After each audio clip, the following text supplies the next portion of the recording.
Hey, thanks for hitting play on Leanne on Demand today. I wanted to bring you a conversation with this total legend of a person. Her name is Leslie Ehm. I got to interview her for the First Time Facilitated podcast quite a few years ago, and she's a total rock star. Let me just introduce her. This is her bio on her website. First of all, her opening line is, "Get ready to unleash everything you are." Leslie M is the undisputed queen of swagger who has discovered the secret to tapping into your authentic self and turning it into a superpower at work and in life. If you, your organization, or your audience are looking for the key to unleashing true potential, extraordinary confidence, and unignorable personal power, then look no further. Your swagger is waiting for you. What are you waiting for? How cool is that? And those are the lines on her website, but you'll hear her bring it to life in this conversation. I was lucky enough to have Leslie endorse my book, The 2-Hour Workshop Blueprint, and just an awesome way to light up your new year. Enjoy the episode. Leslie, thank you so much for swaggering onto the podcast today. Well, you know what? If you open the door, I will swagger through. It's just the way I roll. Now, listeners at this stage are going, what on earth are you talking about? Now, Leslie, you are a swagger coach. I just love that job description. No one in high school said I could become a swagger coach. So what kind of experiences led you down to the path of what you do today? Well, I came to this in a really interesting kind of organic way. I launched my first training company in 2008. And I had been an advertising creative director who recognized that I could not really help the people in my organization from the inside. And I was too busy putting out fires and dealing with clients, and I couldn't nurture the talent that I had around me. And that was really hard for me. And I came home one day and I said to my husband, I feel like I'm using my superpowers for evil instead of good. And he said, all right, what are you going to do? I said, I want to quit my job and start a training company. And he said, what, are you out of your mind? First of all, you hate training. And second of all, you are like totally untrainable. I said, right?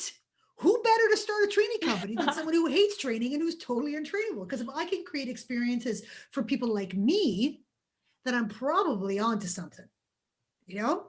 Oh, And yeah. that's what I did. And I had no experience. I had no background other than the fact that I had been sort of, creatively driven my entire life. I was a former TV host. I was a former singer and a script doctor and a script editor. My family had owned a children's summer camp, so I was very used to creating, activities and things for large groups. And I was a performer, and I had the background of advertising. So I thought, I'll start with my people first. I'll start training advertising people, and I'll use the things that I am a subject matter expert in. This felt very logical to me. Yeah. And so I did my thing, and I was right. Who better to do it than me? Because it just took off like crazy. It was magical because we spoke the language of ad agency, or I spoke, eventually became a we, but initially was an I. I spoke their language. I understood their pain. I had the skills to share with them, and I was fully invested in their success. I didn't have to worry now about the politics and the things, and I was just invested in their success. And the company grew and evolved. I eventually rebranded and so on and so forth. And before I knew it, we had gone beyond the agency world, and we were training companies like Google all over the world. We developed and delivered Google's global marketer training program. And we went from like Hamburg to Singapore to Tokyo to London to Chicago to New York. We did that for 4 years. And that was just one of the gigs that we had. There were very specific things that I focused on, regardless of the subject matter, be it creativity or storytelling, presentation skills, communication, leadership. What I cared about was the experience of each human being. And I wanted to show them what their true potential was. And it was on this quest to do this that I discovered a fundamental human truth. No matter what the culture, the country, the company, the level, CEO down to new entrant, it did not matter. 99.9% of people did not believe that who they were authentically was enough to bring them the success that they dreamed of. And they were all trying to fake it till they made it. They were tied up in knots. They were so afraid and insecure and riddled with the imposter syndrome. And it broke my heart. So what I started to do was, regardless of the subject matter, I would start layering on this really interesting twist where I found ways to kind of unleash and unlock people's truth. And when I did that, it was so liberating for them, and it was so affirming for them to see how the other people in the workshops reacted to their truth, that I went, that's it. That's the secret right there. It's great to train, content, like, expertise and hard skills, soft skills. But for me, the sweet spot was I understood how to see people, how to see their truth and help them to release it. And I called it swagger. But the swagger that I'm talking about is not that show-offy, fronty, peacocky, in your face, arrogant thing. The way that I define swagger is the ability to manifest who you really are and hold on to it in the face of all of that psychological crap that's going to come for it, regardless of situation or environment. So you are one person, one face, one heart, one truth, and you show up the same no matter what the situation is, and nobody can change you. That is what swagger is.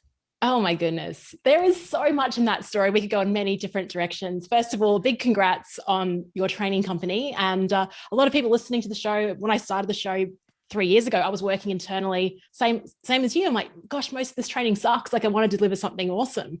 I haven't got Google on my books, but that is absolutely incredible. So well done to you. Let's dive into this swagger stuff then, because we can talk about the business stuff a little bit later. You mentioned that phrase, fake it till you make it, and how all of us are sort of just walking around and everyone's just like not really sure of themselves. Do you believe in that phrase? I think that fake it till you make it is the dumbest thing that anyone can do to themselves. It is the worst thing that we can do to ourselves, because here's what happens. As soon as we get into that, I'm going to pretend that I know more than I know. I'm going to pretend that I am fancier than I am, or that I'm more accomplished than I am. You create a prison of your own making, because now you limit your ability to reach out and ask other people for help and support in your growth and in your journey. So you end up stuck in the place of that your own arrogance and your own insecurity combined has created. And we do it because we don't know what else to do. We don't know how to trust the things that we already have. We don't know how to trust where we are in our journey. And we think that the fake it till you make it is going to give us confidence. But here is the big fat lie and the big fat secret. You cannot have confidence without competence. Competence breeds confidence. Only when you've done something a bunch of times are you able to say, oh, I can do that. Yeah, I got this. All right. I can, I got some baseline of skills here. I'm all good. And then the confidence belongs to you. It's not subject to anybody else's opinion. It's, I know that I have done this enough times to know what I'm doing. Now, if I accept where I am in my journey, I can own the confidence that I currently have in that journey. If the problem starts when people say, well, what if I haven't done something? What if I haven't experienced it enough and I'm trying to operate in the world and I need something to go on? And I say, okay, it's not about confidence. It's about self-belief, which is completely different than confidence, because self-belief is a choice that you make. Anybody can choose self-belief. Self-belief is really, really having this unerring, unflinching, unshakable feeling that you can jump off the cliff and you are not going to die.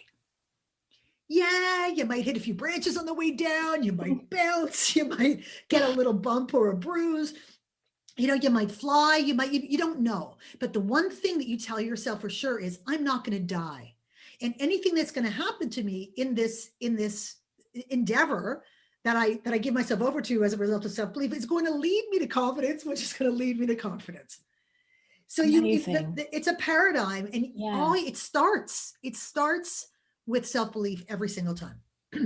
Oh, absolutely. Look, this has really played out because I've started my own business, right? And then a lot of the stuff that you're pricing is yourself. So Mm-hmm.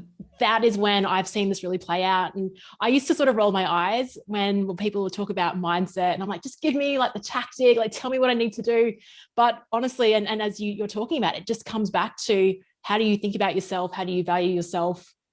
And so a sort of an exercise I went through early in the game that was inspired by my business coach at the time was just jotting down like everything that I've achieved, all the education, all the professional development workshops, just getting that like in a spreadsheet just to go, right, actually, you've got that. And hopefully that can sort of the confidence, also gave me that confidence to then go out into the world. I had a Yeah, very that is similar chat. crucial. Oh, Yeah. So where do we start then? And I think confidence is absolutely and self-worth for any type of facilitator, right? I think we get really scared thinking I'm in front of the room, I'm having to lead this group of people who are more educated, have accomplished more. I haven't been an executive and I'm sort of facilitating a strategy day. You know, there comes some like, am I worthy to even be in the room? So where do you suggest people start with building their self-belief? Is it just telling themselves and I can do this, I'm not going to die on the way down? well, there are three fundamental drivers of your swagger. One is truth, the second is intention, and the last one is self-belief. So when you break it down, it works like this. The only way you can manifest who you are in this world is by your words and your deeds, right? That you can only speak your truth and explain what you want to communicate and what you think is of value and so on and so forth. Uh, that belongs to you, and nobody can change that. Now, in the book, I talk a lot about the nuances of truth, not changing it, but getting really smart about when, where, to whom, and all of those details, because nobody wants anybody's truth just barfed all over them. You know, you got to think about it in context of intention and self-belief. So intention is, why am I saying this? Why am I saying this or doing this right now? What is it that I hope to achieve? And I believe that swagger intention is always about contributing positively to the collective in some way, shape, or form.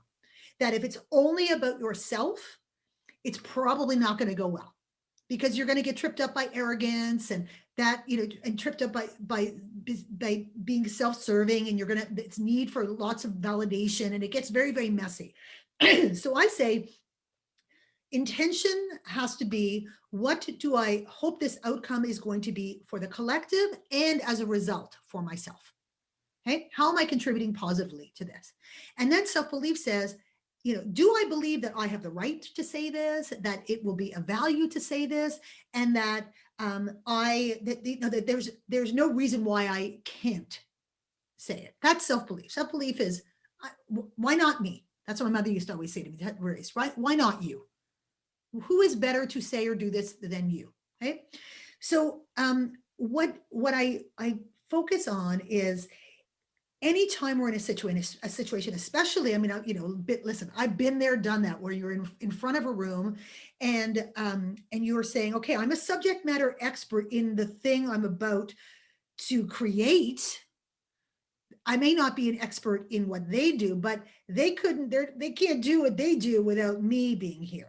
Okay. So my truth is, I am going to create an experience for you that is going to help you achieve your goals. That's my truth. My intention is going to be, I'm going to make sure that every single person in this room experiences something magical and transformational, and I'm going to get this done like a badass, right? And the self-belief is, hey, this is not my first time at the rodeo, right? And I know that I'm here because they need me. If they didn't need me, they didn't need a facilitator, I wouldn't have a gig right now. So by being in service, by the truth being, I can look someone in the eye in any room I go into and say, I am here for you. I'm here for you. And I have zero agenda. This is something that's really important for facilitators to say when they go into a room, to explain, although I've been hired by the company, I am here for you, human beings in the room right now. And I'm in full service of you. I have no agenda. I have no politics. I have no alum. I'm not judging you in any way, shape, or form. I have zero skin in this game other than to help you achieve your goals.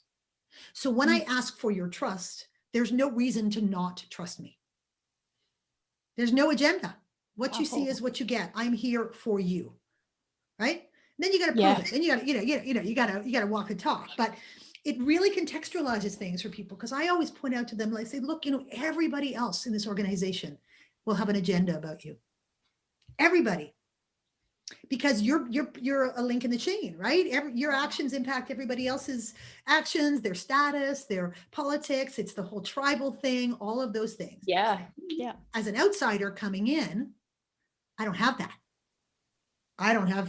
So it gives me a lot of freedom to be in service in a really, really magical and profound way.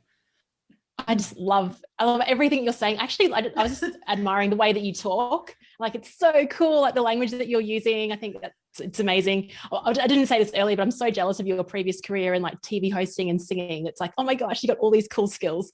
Yeah, but you know what? You know what's funny about that though is that I found those things, while they were kind of cool at the time, I found them ultimately to be unsatisfying because I couldn't get enough back from it.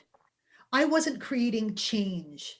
I thought that I wanted a platform because I had things to say and things that I wanted to accomplish, but I realized that it was kind of empty.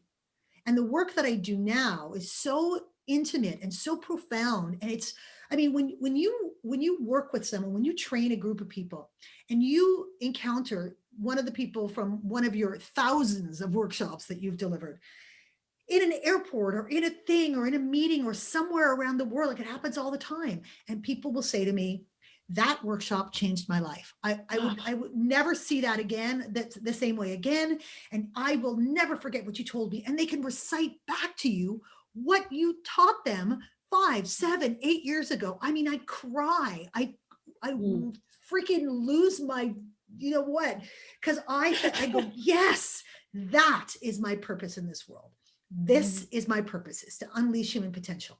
And I touch a lot of people. I feel like I touch them more deeply and profoundly than I could have done in ways that would have been entertainment, but I changed them. I was part of that experience that changed them. Oh my goodness. I think you're also going to be absolutely resonating. You might have some people that show up to at the airport in a few years when we can fly and like, Leslie, I listened to that podcast. Because even what you're saying to me, it's just absolutely resonating. And it's 100% the reason that we got into this game of facilitation is because we want to create change. We want to help that. And as you said, being stuck in corporate where you're like, I'm trying to do this, and it's really tough when you're that internal person, because like you said, you're all connected as part of this chain. So there is huge value being that external person. So you mentioned before you've touched thousands of lives. So what are your sort of delivery methods, like one-on-one coaching, group coaching, workshops, speeches? Like, how do you put your message out to the world? Well, pre-COVID, it was all workshops. I didn't have the bandwidth to do a lot of coaching, which I love doing, but I could, I was on a plane every 2 seconds. I was traveling all around the world. They were, it was always 1 or 2 day engagements, sometimes in series. I liked doing the bigger, richer work. I had a lot of clients with whom I would do like 6-month long programs, which was the best. I mean, I did these big, juicy leadership transformational, projects where I would be working with a group of 20 people for a 6-month period. And those people, I mean, I can't tell you the kind of results we got. I did that program for 4 years with a multinational bank, and we had a 40% promotion rate out of that program. That's how effective it was, a 40% promotion rate. That's right? Okay. Yeah. So I love those big, rich ones where you could really develop a relationship. But everything I've always done is super experiential. My company's called Combustion, and our number one stated corporate value is love the people. When we walk into the room, you belong to us, and we're going to do everything that we can to create an experience. So we always come up with really interesting, challenging, weird exercises for people to do so that they can feel the concept, not just learn the concept. And we usually do it in such a way that they often don't see it coming. So you would introduce something. Okay, let's see. I have so many things. Well, I'll give you an example of some of the transformational stuff that we used to do for presentation skills. So Awesome. we would get these workshops were 10 participants at a time, which we with 3 modules, and we would do them over 3 separate days, usually 6 weeks apart. 2 groups of 10 that we would later combine into groups of 20. And we do some sort of, basic stuff about, the fundamentals of presentation skills and the psychology of presenting and connecting and all the rest of it. And then we would get each person to come up one by one and pull a little talking strip out of a cup. And it has something like, talk about the first time you fell in love, or talk about something that you lost in your life that was hard for you. Tell us a secret that nobody knows about you. It can be anything. I mean, I have hundreds of them. So I get them to do their thing, and I just watch. I watch and I make notes. I make notes on what they're trying to not show me and what I am really seeing. That is what I'm looking for. What are you trying to not show me, and what am I really seeing? And that's really one of my superpowers, is that I can see people. And so it's almost like a channeling exercise. And I make all of these notes, and then I give them a superpower name based on the person that is hiding, not who they're showing me, but the person that is hiding. And I do that one by one. I get them up one by one, no feedback, no nothing. After we've done everyone, I then get them back up one by one. And I then interpret for them what I wrote on that card. And they get so mind blown that they were seen. So I'll say to them, and you have to be careful because this is not therapy and it's not public humiliation. So you're looking for a way to validate the real person that's hiding under the surface, and give that person permission to have voice and to come out of their shell, So I'll say, I can tell that you're really trying to be a good girl. You really like to follow the rules. But underneath, there is this little tweak of rebel in you. It's almost like you're pissed off about the fact that you have to follow the rules, but you're going to follow the rules because you're good. And you say this, and you watch their faces, and their faces just drop. And they go, how did you see that?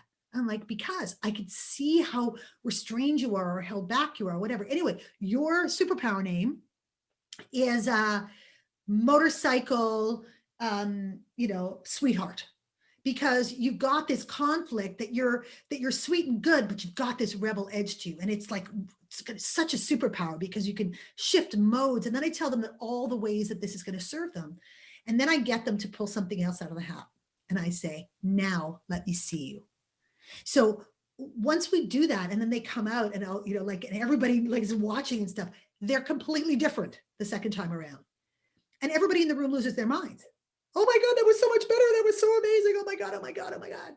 And it happens person after person after person after person. And then by the end of it, you're saying to them, you realize that the change you saw in someone else is the change they saw in you. So you all went through this transformation. People cry in these workshops on a regular basis. People say things out loud that they've never said before. I can tell you, do you want to hear a story? Like one of my favorite stories? Absolutely. Yes. Okay. So I'm in a bank training senior level executives in a bank. This particular workshop was that foundational presentation skills workshop. They're all male. Everybody in their suits and their ties and their, sort of gray hair coiffed, the male fronty kind of thing. There's a lot of that going on. And we all know that energy, right? Total. And so we're sort of settling, in, and so on and so forth. And I've done my sort of preliminary stuff, and I say, okay, so who wants to go first? Who wants to get up and do their thing? Of course, they all sort of and like look at each other and like, who's going to go first? And this one guy, like a kind of a burly, happy-go-lucky kind of suited guy, says, oh, I'll go. I go, all right, come on up. What's your name? He says, Tony. I go, okay, Tony. So here's what I want you to do. Pull some strip out of the hat and just, go for it. Just do your thing. pull something out of a hat, and with 2 seconds, he's like strutting around. He literally, for your listeners, I'm making little guns out of my fingers. He's doing that, like pointing at us with his finger guns. And I mean, every cliche of like a good time Charlie that you could possibly imagine. And he's loving himself. He's smiling and he's whatever. And I said, okay, wait, stop. Tony, what the hell is going on? What is all of this business? He's like, what do you mean? So, okay, let me tell you what I see. You are the kind of guy who, if you had the cottage next to me, I could go fishing at 5 o'clock in the morning and discover that my boat doesn't start. I could go over to your place, knock on the door. You'd come out in your underwear and your t-shirt to help me start my boat. And you might even have a beer with me and go fishing at 5 a.m. His face drops. He says, how do you know that? I said, because I see you.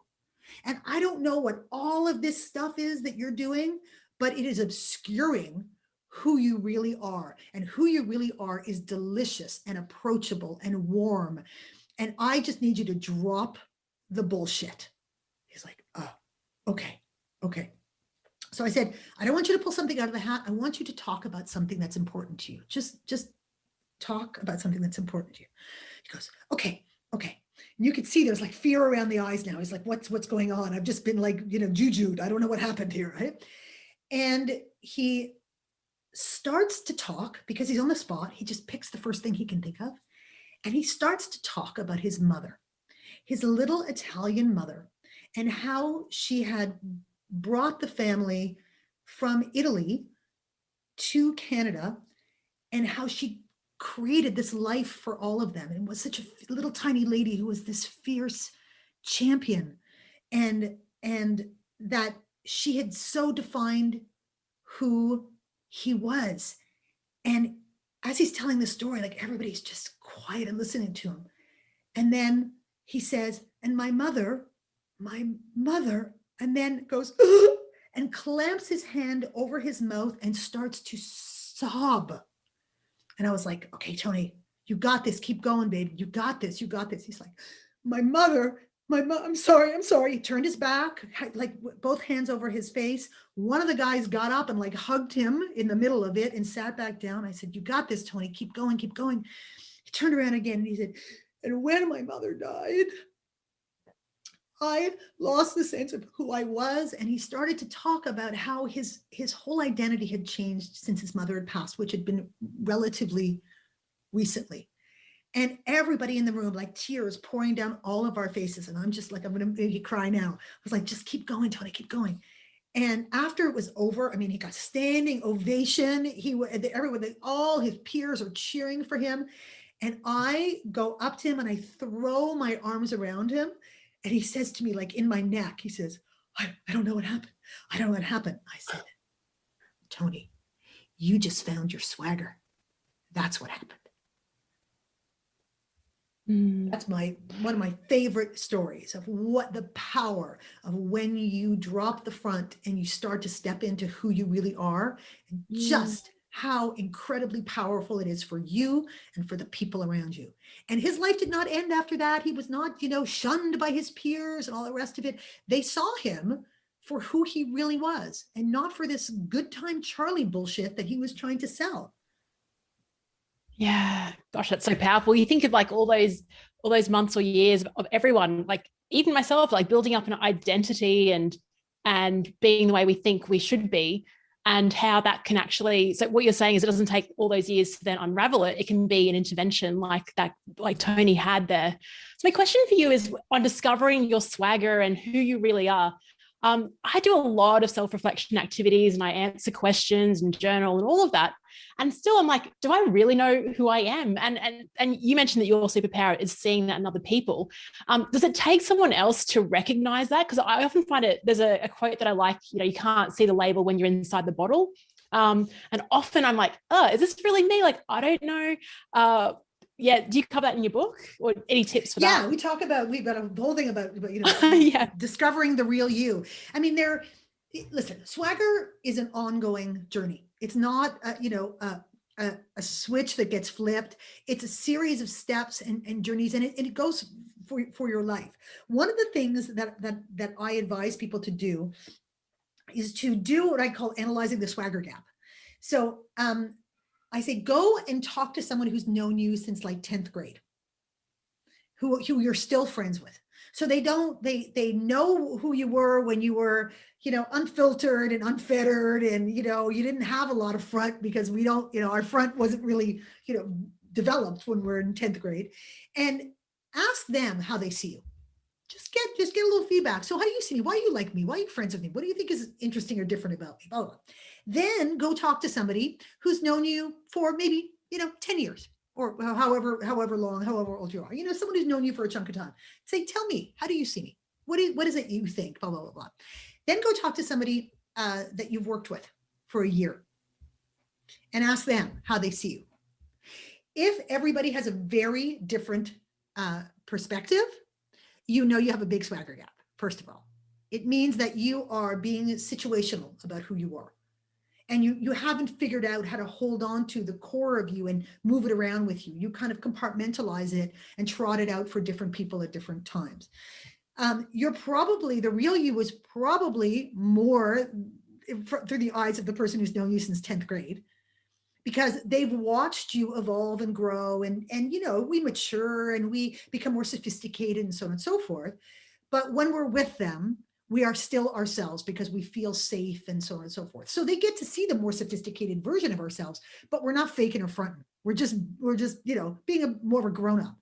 And I trust that the most, because it's so interesting that when when you bump into someone that you haven't seen in 10 years or 15 years or something, and you catch up and you talk about what you've been doing over years and this and that, and then they, you tell them what you're doing, and they say, you were always someone who was so creative or so resilient or so this. I'm not surprised that you're doing what you're doing. It's like, yeah, because I'm the same now as I was then.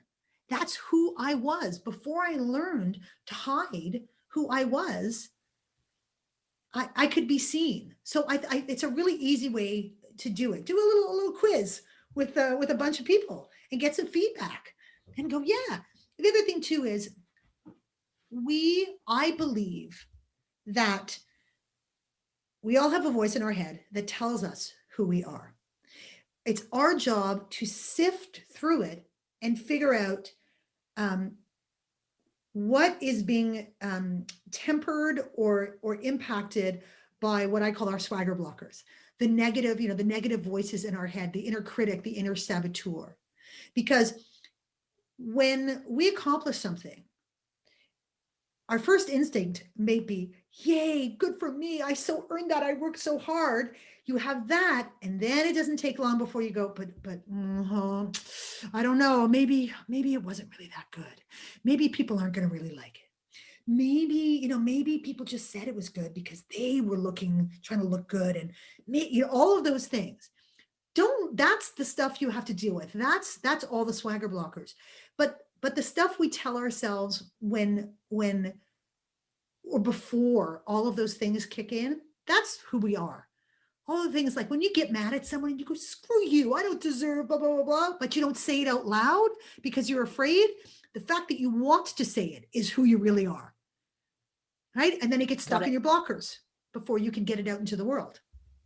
Gosh, it's so good. It's funny you mentioned talking to old school friends. I remember going to my 20-year reunion a few years ago, and I was walking around going, gosh, everyone is exactly the same, but just like a 10x version of themselves. And we just sort of all slipped naturally into what it was like at high school. But people were just like, if someone was confident, they were even more confident, or funny, they were even funnier. Like, it was just amazing. So obviously their swagger would have been aligned, the people that I spoke to on that. Gosh, so many cool tools to actually figure that out. And I love that we are looking to other people to help us on that journey, and that it isn't just a one and done thing. It's like a continuing event. There's something else. Yeah, go ahead.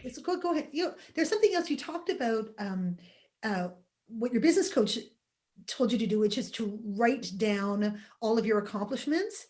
I wanted to go back to it because it is something that is so kind of underestimated. The power of that is so underestimated, because when we experience insecurity in any way, shape, or form, It is not truth. It's that negative voice in your head that's been playing. It's like, it's the podcast from hell. It's episode 891 of the podcast from hell. And the podcast has been playing the same thing since episode 2.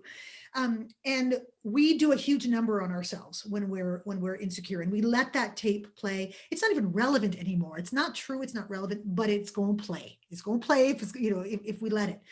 So what I get people to do to stop the madness, I get them to write a letter to themselves from their inner saboteur. Give it voice. And the exercise is called Dear Loser. And we talk about it in the book. So please feel free to use this with any of your clients. It's my gift to you. Give it voice. So it's, Dear Loser, you think you're so, all of those terrible things that we say to ourselves, I want you to just get it out on paper. Like, really go for it. Don't hold back. And then what I do is I have them read it to me. Right? And they go for it. All the rest of it can be very emotional, very cathartic, all the rest of it. And I go, okay, now let's talk about why that voice is full of crap.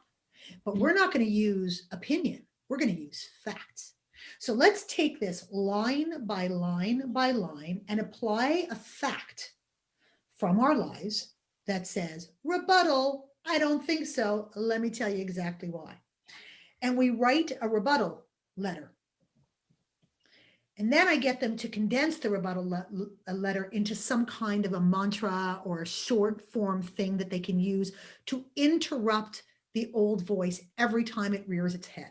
Because we cannot